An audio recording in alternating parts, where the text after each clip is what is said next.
일론 머스크가 사용한 비만약 위고비, 요새 아주 뜨거운 감자인데요. 약의 효능 그리고 부작용은 없을지 오늘 자세히 알려드리도록 하겠습니다.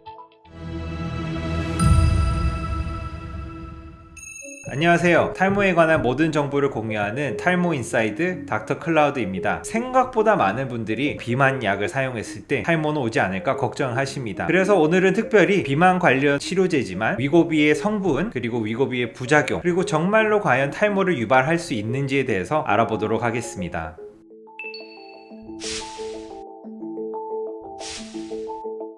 위고비는 상품명이고요. 성분명도 아셔야 되는데 성분명은 세마글루타이드입니다. 세마글루타이드는 GLP-1 수용체 기량제인데요. 이전에도 비슷한 유형의 약이 있었습니다. 가족이나 형제약으로 생각하셔도 되는데요. 리라글루타이드라고 이전에도 있는 비만약이 있습니다. 주사제로 동일한 형태인데요. 대신에 하루에 한 번씩 주사를 해야 되는 불편감이 있는 약이었습니다. 지금 위고비가 이렇게 핫한 이유는 일주일에 한 번만 주사를 맞아도 되기 때문인데요. 성분이나 기전은 비슷합니다. 다만 차이는 리라글루타이드는 방광기가 11시간에서 15시간 정도입니다. 약효가 하루 정도밖에 지속이 되지 않고요. 반면에 세마글루타이드는 일주일에 한 번만 맞아도 되는 인체 내에서 방광기가 훨씬 긴 약이라고 생각하시면 됩니다. 이런 GLP-1 수용체 기량제, 영어로는 GLP-1 리셉터 아고니스트, 이런 성분의 약이 하는 기능은 세 가지인데요. 첫째로는 인슐린 분비를 촉진하고요. 두 번째는 글루카곤의 형성을 막아줍니다. 글루카곤의 역할은 저장 형태의 당을 분해해서 우리 혈당을 높이는 기능을 하는데요. 따라서 이런 GLP-1 수용체 기량제는 인슐린 분비를 증가해서 혈당을 낮춰주는 기능을 하고요. 또 반대로 글루카곤과 같은 우리 당을 높여주는 성분을 억제하기 때문에 이중으로 우리 혈당을 낮춰주는 역할을 하게 됩니다. 이런 GLP-1 수용체 기량제가 비만약으로 쓰이는 이유는 이 세 번째 요인도 있는데요. 가스트릭 엠팅 시간을 늘려줍니다. 이게 어떤 의미냐면요. 우리가 소화를 하고 위장관에서 음식물이 지나가는 시간을 길게 해서요, 포만감을 더 오래 느끼게 합니다. 식사하는 양이 줄어들게 되겠죠. 따라서 이렇게 체중을 감량하는 효과가 있기 때문에 당뇨 환자들을 위해서 개발된 약인데요. 또 다른 기능들이 밝혀지면서 비만 치료제로 출시가 된 것입니다. 임상적으로 위고비를 사용했을 때 어느 정도의 체중 감량 효과가 있는지 궁금하실 텐데요. 4주에 걸쳐서 증량하면서 총 12주간 주사를 했을 때 나타난 연구 결과가 있습니다. 첫 4주는 0.25mg, 그 다음 4주는 0.5mg, 마지막 4주는 1.0mg을 주사한 연구가 있는데요. 총 12주 동안 5kg 감량한 보고가 있고요. 대조군에서는 오히려 1kg가 증가했다고 합니다. 비교를 해봤을 때는 유의미한 체중 감량 효과가 있고요. 불과 3개월 만에 5kg가 준다고 하니 저처럼 살 빼기 힘든 사람들에게는 귀가 쫑긋하게 되는 비만 치료제라고 할 수 있겠습니다.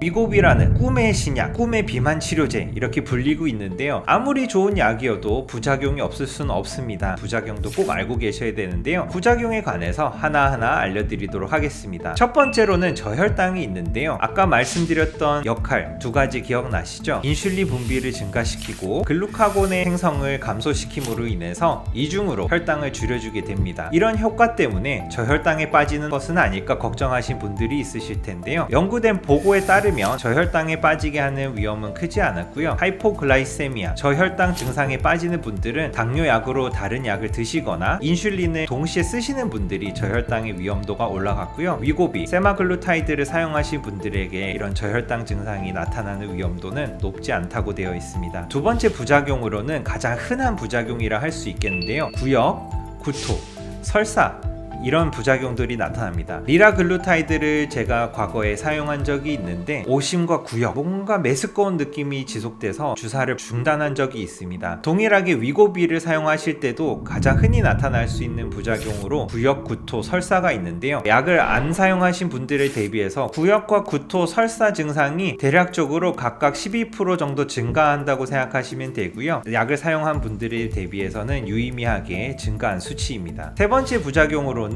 AKI, 급성 신부전이 올 수 있는데요. 급성 신부전이 오는 이유로는 구역과 구토, 설사가 증가한다 그랬죠. 이렇게 우리 몸에서 수분이 빠져나가는 설사나 구토가 있을 경우에 탈수 증상이 오게 되는데요. 탈수 증상이 오게 되면 급성 신부전이 올 수 있습니다. 위고비 약으로 인해서 직접적으로 신장을 손상시킨다고 보기보다는 위고비와 같은 약을 사용했을 때 구토와 설사가 반복되는 경우에 이렇게 신장 손상이 올 수 있다 알고 계시면 되겠습니다. 네 번째 부작용으로는 췌장염 혹은 췌장암을 증가시킨다는 보고가 있는데요. 실질적으로 췌장암이 유발되는지는 조금 더 오랜 기간 연구를 해봐야 되겠는데요. 췌장염에 관해서는 발생 빈도를 높일 수 있다고 보고 있습니다. 이유는 라라글루타이드, 위고비를 사용했을 때 혈중 지질 수치가 올라간다고 되어 있습니다. 과도한 지방식을 하거나 술을 많이 드시는 분들은 췌장염이 잘 오게 되는데요. 혈중의 지질 수치가 올라가게 되면 지방을 분해하는 기관이 췌장인데요. 췌장에 염증이 생길 수 있습니다. 조금 연관성이 있다고 생각하시면 이해하기가 쉬울 것 같습니다. 자꾸 암 얘기가 나와서 좀 무서우실 수 있는데요. 다섯 번째 부작용도 갑상선 암입니다. 갑상선 암을 증가시키는 것이 아닐까 우려가 나오고 있는 상황인데요. 이런 갑상선 암 중에 특별히 메듈라리 사이로이드 칼시노마 MTC라는 이런 암의 위험도가 높아질 수 있다고 보고 있는데요. 그래서 위고비를 사용하시려는 분 중에 가족 중에 이런 MTC 암이 있는 분들, 금기증이 되겠습니다. 좀 안전하게 복용하고 싶으신 분들은 가족 내에 갑상선 암이 있으셨던 분들은 위고비 사용을 안 하시는 것이 좋을 것 같습니다. 아직까지 암에 관련해서는 조금 더 오랜 기간 연구를 해야 저희가 결과를 알 수 있습니다. 지금 현재 암을 높일 수 있는 위험성이 대두된다 정도로 이해하시면 되고요. 실제로 지금 FDA에서는 위고비 약물을 투여했을 때 실질적으로 갑상선 암을 증가시킨지 대해서 앞으로 15년 정도 2035년에서 2037년까지 더 추적 관찰을 하라고 요구한 상태라고 합니다. 이렇게 갑상선 암의 위험도가 올라가는 이유로는 갑상선에는 C셀이라는 세포가 있는데요. 이 C셀 안에 GLP-1 수용체가 많다고 합니다. 우리가 지금 얘기하고 있는 위고비가 GLP-1 수용체에 자극하는 기량제라고 얘기를 했죠. 이렇게 C셀에 있는 GLP-1 수용체를 많이 활성화를 시키게 되면 C셀이 과다하게 활성화되겠죠. 그래서 이런 자극으로 인해서 갑상선 암이 증가될 수 있지 않는가에 대한 우려가 있는 것이고요. 이것에 대해서 FDA에서도 향후 15년간 더 추적 관찰을 해서 실질적으로 갑상선 암을 유발을 하고 위험도를 높이는지 연구를 지속하라고 요구한 상태입니다. 여섯 번째 부작용으로는 심박동수를 올려준다는 이야기가 나오고 있습니다. 약을 사용하지 않은 분들은 2.6에서 2.7회 정도 심박수가 올라가고요. 위고비를 사용했을 때는 3.2회 정도 분당 심박수가 올라간다고 되어 있는데요. 이런 심박수 증가의 수치가 심질환으로 이어지는 경우는 없었고 위약군 대비 큰 변화, 큰 차이는 아니기 때문에 심질환 관련해서는 그런 위험도를 크게 걱정 안 하셔도 될 것 같습니다.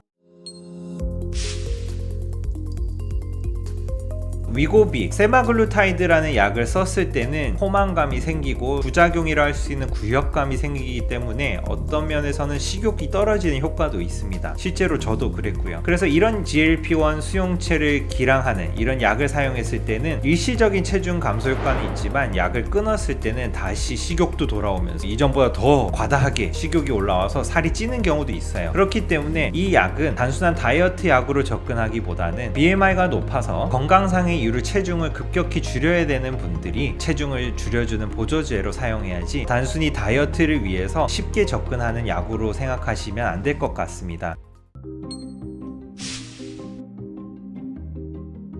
저희는 탈모 채널이죠. 아무래도 저희 탈모를 걱정하신 분들은 위고비를 사용했을 때 과연 탈모를 유발하는지 이것이 가장 궁금하실 텐데요. 우선 탈모를 유발하는 것은 신체적, 정신적인 스트레스입니다. 여기에서 급격한 체중 변화가 올 경우에 우리 신체는 스트레스를 받게 되고 스트레스를 인지해서 탈모가 생길 수 있는데요. 위고비를 사용했을 때 12주간에 5kg 정도 감량된다는 보고가 있는데 이 정도 속도를 기준으로 봤을 때는 제가 봤을 때는 탈모를 유발할 만한 속도는 아니라고 생각이 듭니다. 다만 위고비 약물을 사용하실 때 그 용량을 잘 선택하셔야 될 것 같은데요. 초기부터 과도하게 높은 용량으로 사용하게 되면 너무 급격하게 체중이 빠지면서 탈모가 올 수도 있습니다. 그렇기 때문에 제가 추천드리는 방법은 위고비를 사용하실 때는 저용량부터 차근차근 내 몸에 맞는 적정 용량을 찾아서 너무 과도하게 너무 급격하게 체중이 빠지지 않게 하는 것이 중요할 것 같습니다. 이렇게 적절한 속도로 한 달에